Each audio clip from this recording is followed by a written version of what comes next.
गरेका छौँ। इनको प्रयोग महिना, ऋतु, वर्ष, तोकिएको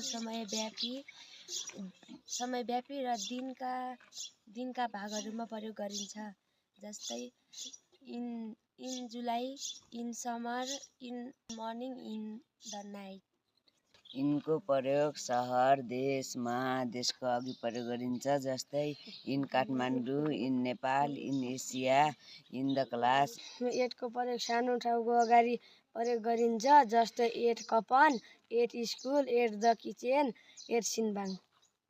अन्डरको प्रयोग केही चिज भन्दा तल भनेर देखाउन प्रयोग गरिन्छ। जस्तै अन्डर द। अनको प्रयोग बार, गते, खास दिनमा प्रयोग गरिन्छ। जस्तै अन सन्डे, अन मन्डे, अनको प्रयोग छोएर माथि भन्ने अर्थमा प्रयोग गरिन्छ। जस्तै अन